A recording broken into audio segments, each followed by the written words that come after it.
इस बात से तो हम मान सकते हैं कि हमारी कुंडली में विवाद और मीडिया दोनों है। और खासकर नागपुर में ये जरूर होता है कि हम जब भी नागपुर आए, पता नहीं ऐसा क्या होता, हम कुछ भी ना बोले तब भी कुछ ना बोले। पिछली बार तो कुछ बोले भी नहीं, फिर भी हो गया।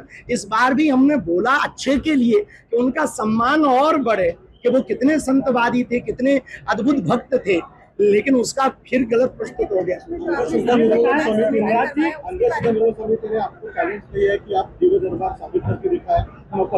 देखिए, हमें किसी से प्रमाण की आवश्यकता है, सब लोग अपना अपना करते हैं। हमारा दरबार किसी भी अंधश्रद्धा को बढ़ाने के लिए नहीं है, अब तो चमत्कारों के चक्कर में हो रहे धर्मांतरण को रोकने के लिए है, और हम केवल हनुमान जी से प्रार्थना करते हैं। और महाराज जी, अक्सर आपके दरबार में लोग चमत्कार की उम्मीद लेकर आते हैं, तो आप आस्था और अंधविश्वास इन दोनों देखिए, श्रद्धा और अंधविश्वास के बीच में एक बारीक लेयर है, बहुत बड़ी लेयर नहीं है। जानकर भरोसा करना श्रद्धा है और बिना जाने भरोसा करना अंधश्रद्धा है। हम कभी भी ये नहीं कहते कि आप हमारी पूजा करो, हम कभी भी ये नहीं कहते कि आप हम पर भरोसा करो। हमारे हर दरबार में, हर कथा में एक सेंटेंस है कि हम तुम्हें अपने से जोड़ने के लिए नहीं बुलाए, बालाजी हनुमान जी से जोड़ने के लिए बुलाए। और हमें नहीं लगता कि हनुमान जी की भक्ति कराना, पूजा कराना अंधविश्वास है। यदि हनुमान जी की भक्ति कराना, हनुमान चालीसा पढ़ाना, हनुमान मंदिर के दर्शन कराने की प्रेरणा देना अंधविश्वास है, तो इस देश में जितने मजहब हैं वो सब अंधविश्वास है। ऐसा देखा जा रहा है कि जो 2 दिन पूर्व आपने वक्तव्य किया शिवाजी को लेकर, जगह जगह प्रदर्शन हो रहे हैं, आपको माफी मांगने की बात की जा रही है, मांग ली ना। आती क्या लग रहा है, कोई भ्रमित कर रहा है क्या?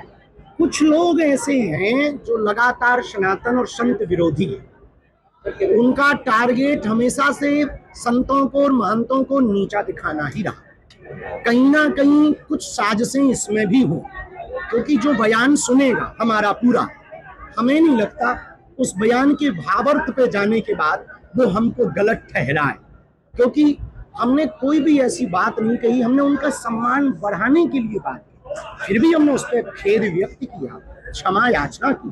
दूसरी बात, कुछ ताकतें हैं पूरे देश में जो लगातार हमारे हिंदू राष्ट्र और धर्मांतरण को रोकने के प्रयत्न को बार बार हमारे रथ को रोकना चाहते हैं। और वो कितनी भी कोशिशें कर लें, कितनी भी साजिशें कर लें, कितना भी लोगों को भड़का लें, इस देश का प्रत्येक हिंदू के साथ हम हैं।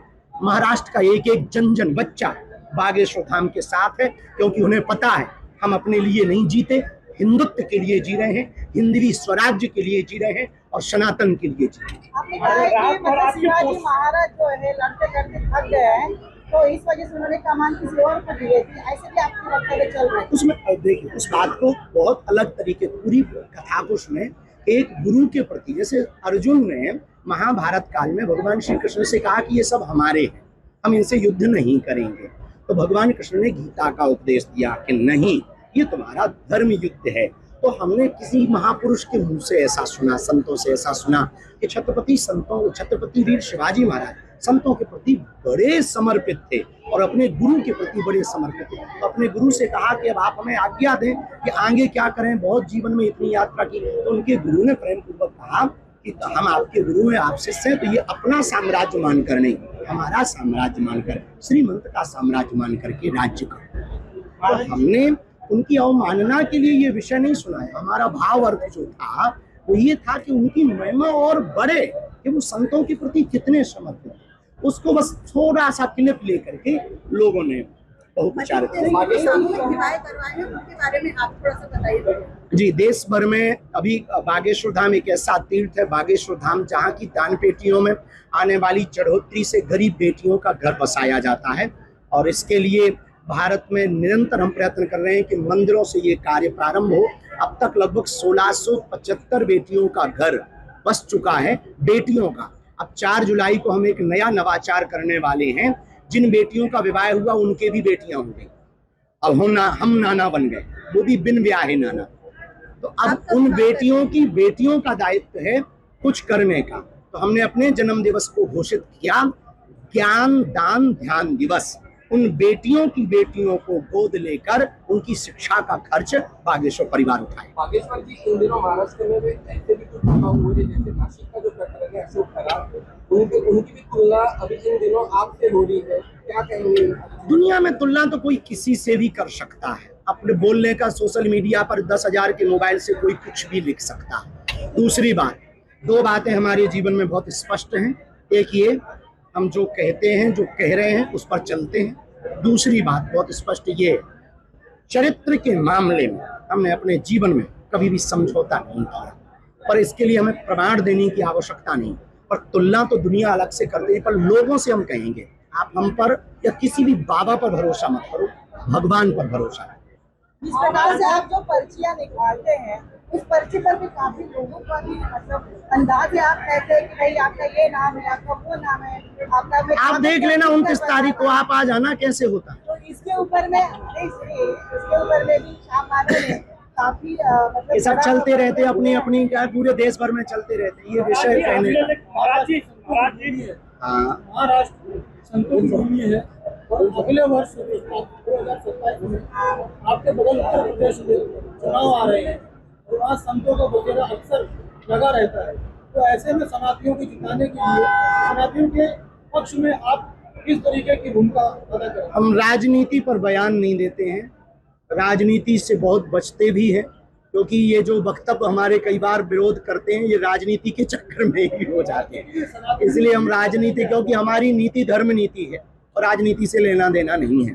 बस जो देश का हित चाहे, राष्ट्र का हित चाहे, सनातन का हित चाहे, वो देश पर राज करे, वो विजय हो, ऐसी प्रार्थना। महाराज जी, आपने 4 बच्चों का जिक्र किया, एक तरफ जनसंख्या नियंत्रण की बात की जाती है और आप 4 बच्चों की बात कर रहे हैं। जनसंख्या नियंत्रण हो तो चच्चे के 30-30 बच्चे क्यों?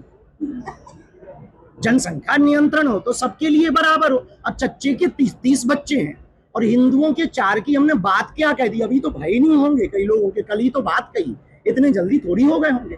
हमने तो कई बार लोगों को खुजली होने लगी है। तो हमें लगता है कि ये बहुत ही संकुचित मानसिकता है। हम जनसंख्या नियंत्रण कानून का समानता के साथ लागू के पक्षधर हैं कि सब पे लागू हो, तो हम पे लागू हो तो दूसरे मजहबियों पे भी लागू। अब ऐसा नहीं होगा कि हाँ बच्चे 2 ही अच्छे, तो हिंदू बेचारे 2 ही बच्चे कर रहे हैं और उनके 30-30 बच्चे हो रहे हैं। इसके पक्ष में हम नहीं हैं। आपके पोस्टर रात को लग रहे हैं, सुबह निकल जा रहे हैं नागपुर की। पता नहीं, भगवान की बड़ी कृपा है, किसी को आवश्यकता है तो ले जाने। नागपुर के लोग बोलते हैं कि नागपुर आपके लिए, मतलब नागपुर में आप जब आते हो और कुछ ना कुछ हो जाता है, पता नहीं क्यों। अब इस बार नहीं होगा, अब अभी हो गया, अब नहीं हो गया। एक और एक सवाल था, शिक्षा, रोजगार और जो महंगाई हो रही है उसके लिए आप क्या बोलना चाहते हैं? देखिए, देश की प्रगति और देश की समृद्धि धर्म भर के नाम से नहीं होगी। धर्म एक व्यवस्था है, जीवन जीने की शैली है। देश की प्रगति होगी अर्थ से, देश की प्रगति होगी अर्थ की आवश्यकताओं से, देश की प्रगति होगी विकास से, देश की प्रगति होगी शिक्षा स्वास्थ्य मुक्त हो और दारू और ये जो मदिरा आदि व्यसन की चीजें हैं ये अति कठिन हो तो देश की प्रगति हो।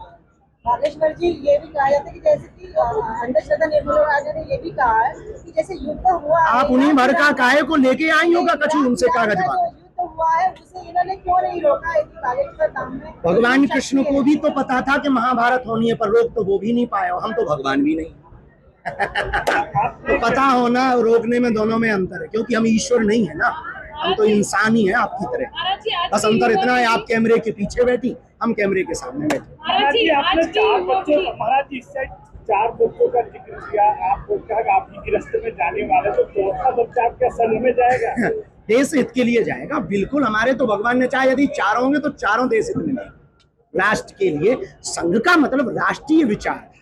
संघ का मतलब देश की आर्मी में जाना, सेना में जाना, थल सेना, जल सेना, वायु सेना। राष्ट्रीय विचारधारा का मतलब सनातन का प्रचार करना, संत स्वभाव में जीना, साधुता में जीना। राष्ट्रीयता का मतलब है कि हमारी विचारधाराओं का प्रचार प्रसार करना। जैसे जगह जगह जाकर अभंग गाकर स्वामी जगतगुरु नामदेव जी ने, जगतगुरु संत तुकाराम जी ने प्रचार किया, संत ज्ञानेश्वर महाराज जी ने, ज्ञानदेव जी ने प्रचार किया। ये राष्ट्रीयता का मतलब। राष्ट्रीयता का मतलब केवल संघ का प्रचारक बनना नहीं है, राष्ट्रीयता का मतलब है देश के लिए जीना। ये हमारा उद्देश्य है। महाराज जी, आज की युवा पीढ़ी मॉडल लाइफ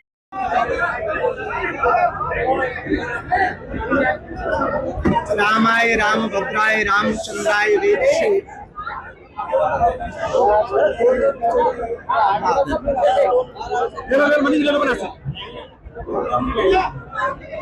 रामाय रामभद्राय रामचंद्राय वेदसे रघुनाथाय नाथाय श्री सीताय पते नमः।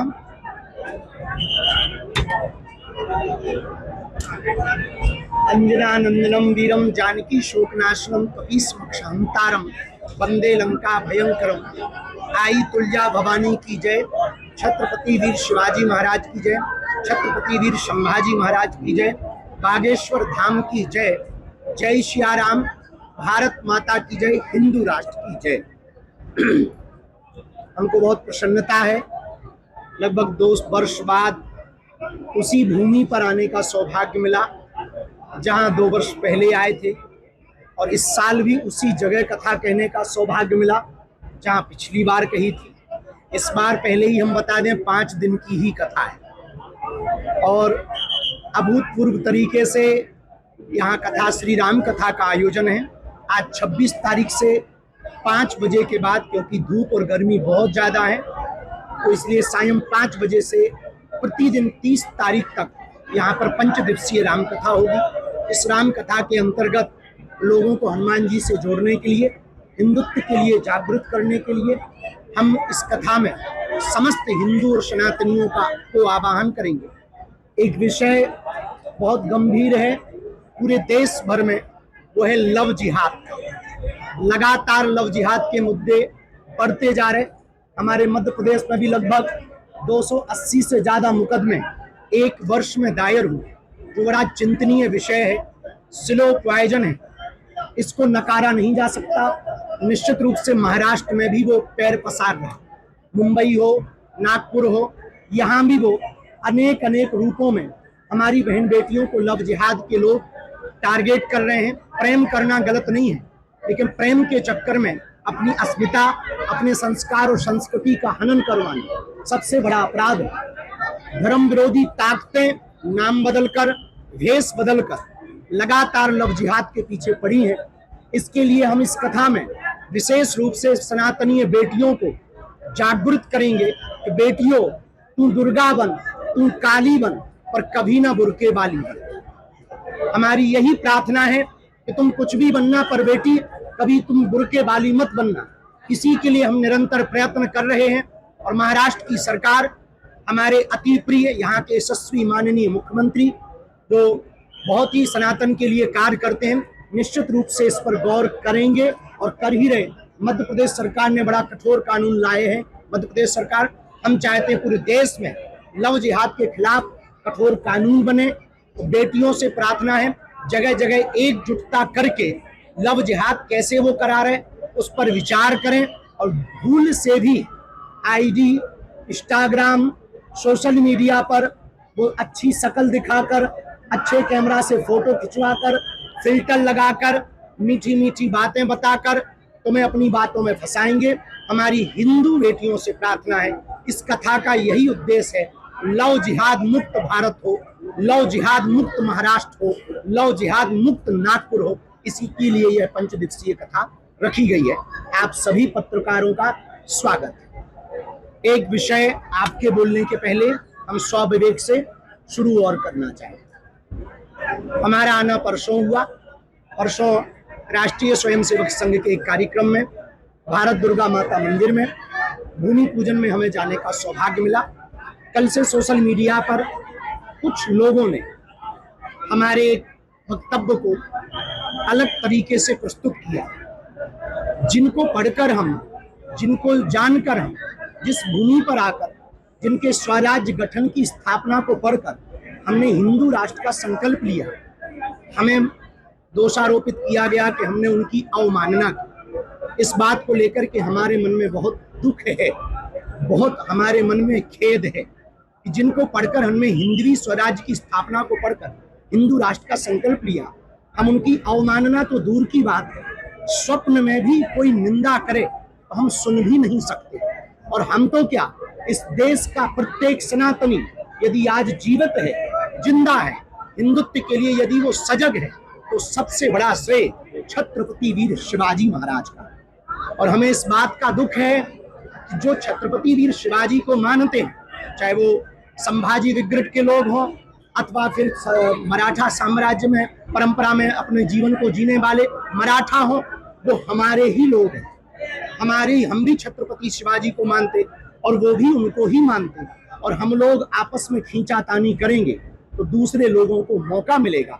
हमारा 1% भी इस प्रकार का कोई मत नहीं था, ऐसा कोई विचार नहीं था कि हम छत्रपति, हमने गुरु महिमा के प्रति कितने वो समर्पित थे, उस वक्तव्य को हमने गुरु महिमा के प्रति गाया था कि गुरुओं के प्रति हमारे देश के राजा, हमारे देश के हिंदू हृदय सम्राट, हिंदुओं के सिरमौर, हिंदुओं के चक्रधर सम्राट छत्रपति वीर शिवाजी महाराज संतों को, मठों को, महंतों को, आई तुलजा भवानी को कितना मानते थे। उस भाव को कहने का तरीका हमारी अपनी भाषा में था, जिसको कुछ लोगों ने अनर्थ करके गलत प्रस्तुत किया।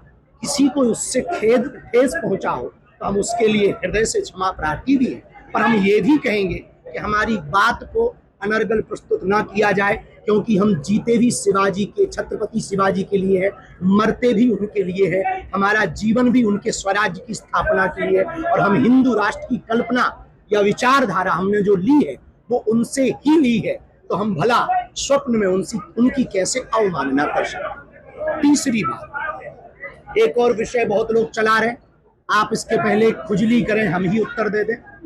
4 बच्चों के बयान पर तो आप कहेंगे कि आपके तो बच्चे हैं नहीं है, उसको हम पहले ही जवाब दे दें कि आगे चल के हम भी गृहस्थ होंगे, और भगवान ने जितने चाहा ज्यादा से ज्यादा भारतीय हिंदुओं की जनसंख्या बढ़ाने में हम भी योगदान देंगे। दूसरी बात, चौथा 4 बच्चे पैदा करो, 1 बच्चे स्वयंसेवक, राष्ट्रीय स्वयंसेवक संघ को समर्पित करो। इसके पीछे का उद्देश्य ये है, राष्ट्रवादी बनाओ, चाहे वो आप राष्ट्रीय स्वयंसेवक संघ को समर्पित करो, चाहे देश की आर्मी को समर्पित करो, अथवा कलेक्टर बनाओ, मास्टर बनाओ, पर उसको विचारधारा कट्टर सनातनी रखो, राष्ट्रीय स्वयंसेवक संघ की तरह, ताकि वो जहां भी रहे वो वहां भगवान ध्वज लहराता रहे और हिंदुत्व का प्रचार प्रसार करता रहे। इसके बाद शेष हमारी सभी मीडिया से प्रार्थना है कि हमारे जो बयान पर अनर्गल लोग प्रस्तुतियां और टिप्पणियां कर रहे हैं, उन तक हमारी बात को जरूर पहुंचा दें कि हमारा भाव क्या था, हमारे स्वभाव में क्या है। साधु कभी किसी की निंदा नहीं कर सकता,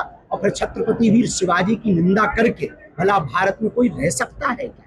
जिनसे हिंदवी स्वराज की स्थापना का हमने संकल्प सीखा हो, जाना हो, जिनकी वीरता को पढ़ करके हमने अपने चरित्र को, जीवन को बहुत संभाल कर चलाने का प्रयत्न किया, भला उनका कौन अवमानना कर सकता? इस बात को पहुंचाने की कोशिश। शेष जो खुजली हो, जो मन में प्रश्न जी, क्या मैसेज देना चाहेंगे आप? रील के जमाने में रियल मत खो जाना, जो आप हैं वो बने रहना, अपनी परंपराओं से जिंदा रहना, और रील के एल्गोरिदम में फंस करके टाइम बर्बाद मत करना। सबसे बड़ा नशा एडिक्शन इस देश में वर्तमान में रील और इंस्टाग्राम का हो रहा है, और हम अपनी बहन बेटियों को जरूर कहेंगे कि बेटियों, तुम कलेक्टर बनो, मास्टर बनो, कंडक्टर बनो, नेवी में जाओ, एयरफोर्स में जाओ, आर्मी में जाओ, सब कुछ बनो, पर नाचने वाली मत। रील पर जाकर के डांस आदि करने वाली बहन बेटियों से प्रार्थना है, हम अवमानना नहीं कर रहे, सब बहन बेटियों को सजग कर रहे हैं कि उस पर नृत्य करना हमारी संस्कृति भारतीय परंपरा में उचित नहीं है, उससे जितना बचे उतना अच्छा है।